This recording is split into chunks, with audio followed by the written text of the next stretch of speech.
Hey guys, Brian here. Go through a project I'm starting on today for a friend of mine. So I've got I believe it's an 85 or 86 Jeep CJ7.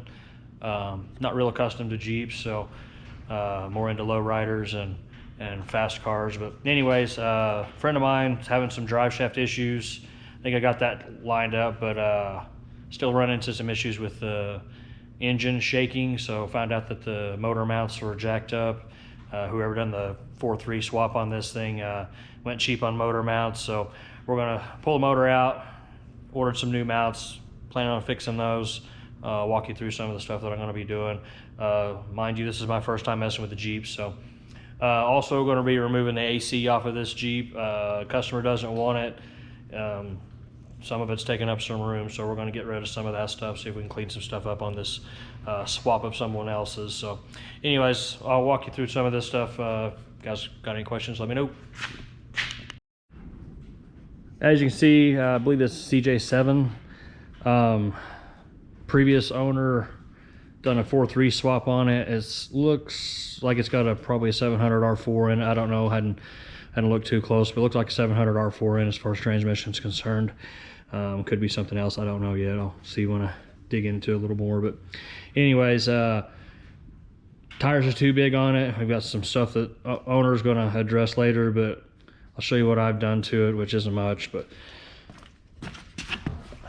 this thing had a nasty cross member in it, which was a piece of pipe, and I don't know how it even held in. But anyways, I grabbed a stock cross member, modified it. Still needs finished up as far as painted and everything, but it got the driveline angle about where it needed to be at. We'll do some more finagling when I get the motor mounts, but we're close, and it's not making any noise when it's running down the road now. So beyond that, we're working on pulling the motor out of it. That's what we'll be working on today. I'm going to regasket the motor. Compression on it was between 140 and 150 across all the cylinders, so we'll work on pulling that out today, pull the carburetor off of it. Customer is saying that when you give it gas or you go up a hill, its Jeep is dying out, so I assume the floats on the carburetor need adjusted, so we'll work through that. It's got a Holly 2-barrel on it, pretty nice carburetor, I believe. Oh, so anyways, we'll be pulling it apart. I'm hoping when I get the new motor mounts in, see, we don't have a whole lot of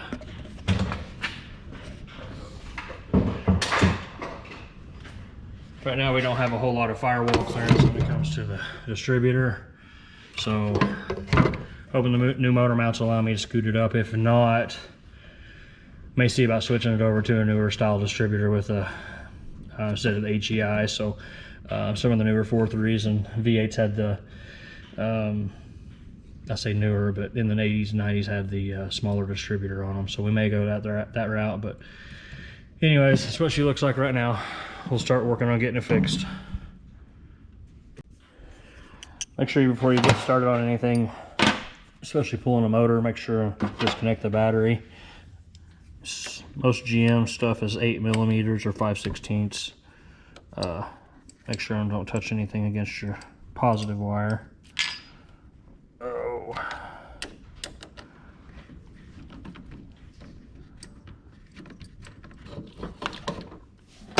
I believe that's the other ones I have. We'll see. No, looks like a 9/16.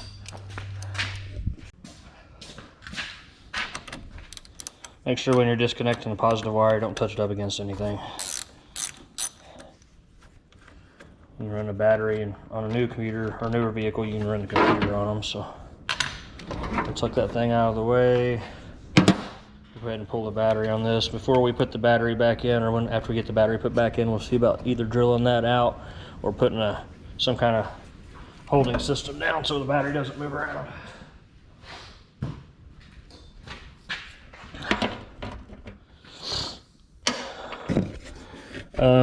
As you can see in here, we're going to remove the AC parts. We may or may not remove the condenser, I don't know. Yeah, we may. Anyways, the valve in this, I've already pressed on this. It doesn't have any coolant in it, so we're not going to worry about evacuating the system. We'll just pull everything loose. So if you do have Freon in it, not coolant. If you do have Freon in it, make sure and have somebody or know somebody who can evacuate one. So anyways, one other thing we're going to do, since we're removing the AC, we're going to go ahead and put the compressor on it. This is a throttle body engine setup. As far as the serpentine setup's concerned, most of your 4.3s with throttle bodies on them have this setup on them. So they do actually make a bolt-in pulley to replace this. Aesthetically, probably look a little bit better than this thing being there, not hooked up. So, but if you want to save some money, you can pull that out of there and it isn't going to hurt anything. So again, we're going to pull the carburetor. Before we go too much further, we'll go ahead and unbolt the carb on this thing, and then we'll start pulling wires and go ahead and mark the distributor cap and everything, and the rotor. I don't know if I'm going to wind up turning the motor over or not while we've got it apart, but or while we've got it out, but I am going to regasket most of it. So while we're here, we got the battery out. We're going to go ahead and pull the battery tray out. Looks like there's a bracket underneath that goes down. We're going to pull part of it out just for some clearance right now. So looks like these are all 1/2 inch. Again, I'm not a Jeep guy, so I assume all this is SAE. So if not, we'll use whatever. So as you can see here, lucked out. I haven't lost my 10mm yet. I have lost a 16. I have no idea where it is. But anywho, these are 1/2 inch, so I got that on the drill, so we're gonna pull that out. Not that I've ever had any issues at all, but I wouldn't be using a drill. Make sure not to use a drill around the carburetor, just in case. So anyways, we'll get this thing pulled out real quick.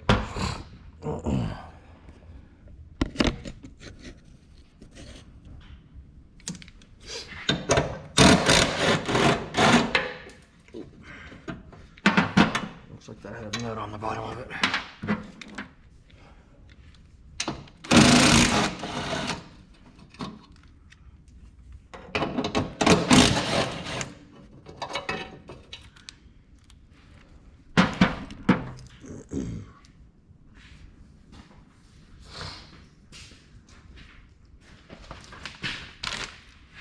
If my wife comes out looking for sandwich bags, don't tell her where I got them.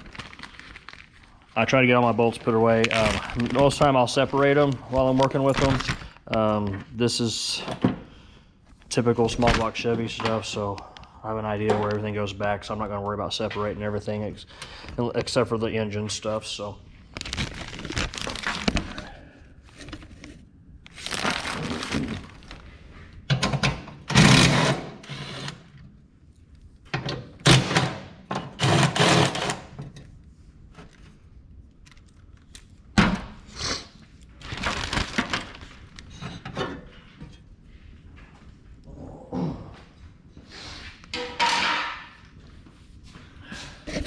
typically when I'm working on a project too, I'll try to find a spot, a shelf or something I can throw everything onto. So I'll have to empty a shelf the next day or so I can get everything put up. That way, if I've got it gone for very long, it doesn't get lost. So more than likely, since this is off of a 4.3 and a serpentine 4.3 at that, more than likely all of this is metric. So we'll be messing around here and figure out which one it is, but pretty certain we're gonna be a 15 on the back, 14, yeah. I'm gonna pull that out.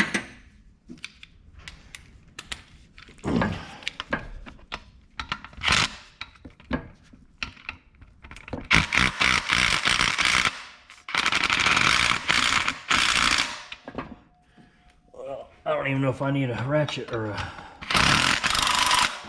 whoever put this in didn't even put sockets on the back of it. We'll go ahead and pull the hoses off of this thing since they don't have a charge. This AC compressor doesn't have any bolts on the back side of it. Unfortunately, somebody forgot to leave that off. Sometimes it's not fun messing with other people's swaps. So. Yeah, thing's absolutely dry.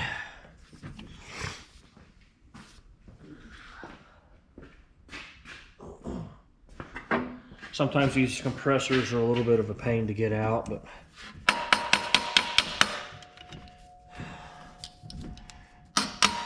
anything's a hammer if you didn't find your hammer. So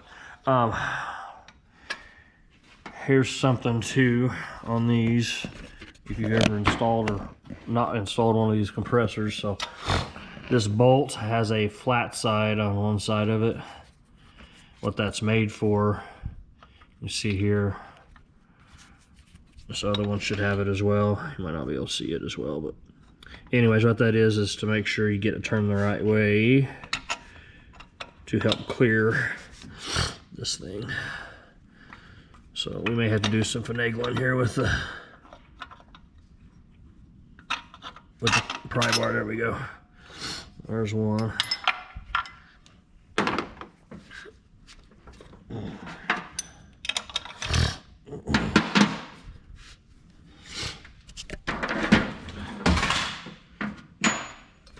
There went my drill, or my impact.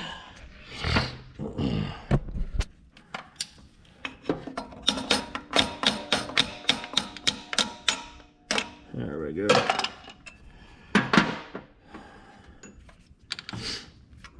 All right. So before I make myself look too much like an idiot, I pulled the bolts out of the AC compressor -1. Actually, one of them does have a nut on the back side of it. So anyways, 15 millimeter. Need to take and pull the belt off of it. If I'm not familiar with the vehicle or the engine or whatever, most of the time I'll take and try to actually write down all the pulleys and stuff. But anymore, there's so much stuff on the net that even if you do forget, most of the time you can find it. So, okay, and that's not a 15. Apparently it's a 5/8. Perfect.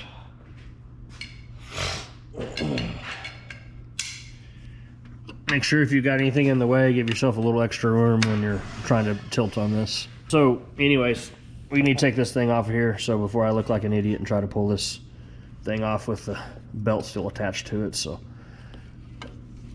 all right, loosen the belt. I normally pull it off the alternator first, but we're not close to the alternator right now, so we'll pull it off of here. Make sure not smack yourself. O'Reilly sells this nice little tool, pretty long. Take a socket on the end of it. Makes pretty good for pulling these things off of here without too much of a worry. So, but anyways, we've got a handy dandy screwdriver here. We're going to pry this thing out. Actually, let me pull the bolts off first.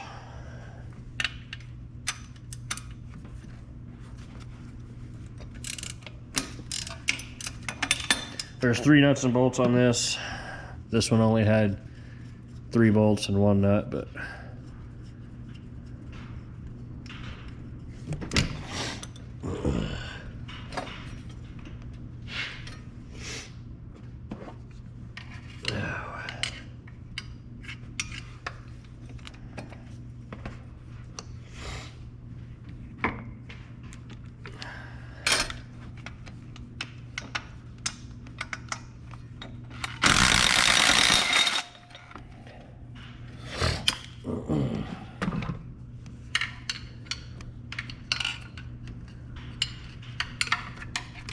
this is tight enough quarters back here. I'm not going to be able to get a hammer on it, so this is what we're trying to pull out of here right now. So.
There we go.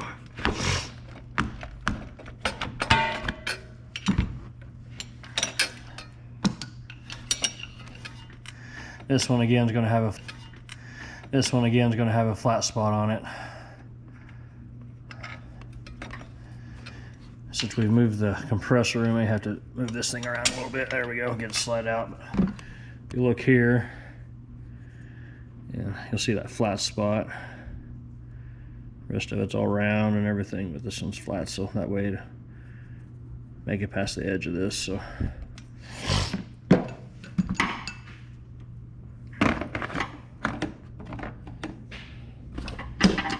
yeah, and I'm just using a big screwdriver. We'll get this thing pried out of here.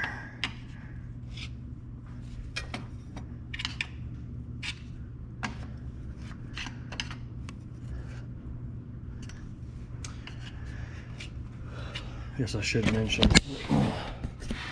so on the back side of this, you see right here, we can take that, probably make our lives a little easier to get that thing pressed in. So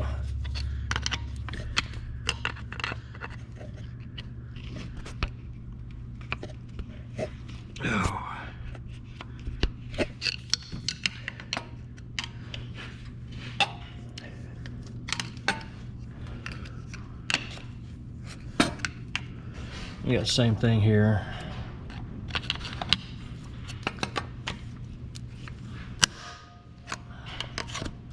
Should make it easier to pull out.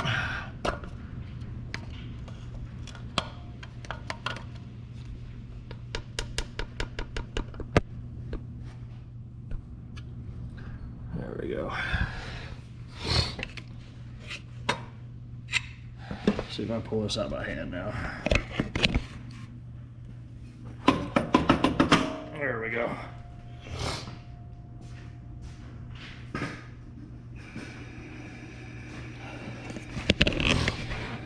So, oh, we got a wasp nest. So, anyways,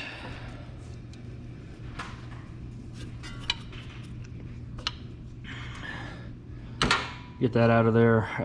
We'll start removing some hoses and stuff. We'll start working on the carburetor now, getting it pulled apart, so, or off I should say. So we'll show you guys some things. When you're buying something that's been swapped by somebody else, look it over very well. There's a lot of corners cut on this Jeep, things that need to be paid attention to. So for instance, we've got hoses rubbing here on serpentine setup, kick down cable not installed here, little stuff like that. Nothing that can't be fixed, but again, we got a pretty good size or pretty good clearance issue back here. You can see that looks like that bolt right back here behind the distributor, which might be kind of a pain to see, but there's a bolt here on through the firewall. It's already rubbing the distributor. That distributor's been in there for 5 or 6 miles, maybe not even that. So, or distributor cap, I should say. So, but anyways, we're gonna pull this stuff apart. We'll pull the spring off of it as far as the return is concerned. We'll grab a flathead, which I have around here somewhere.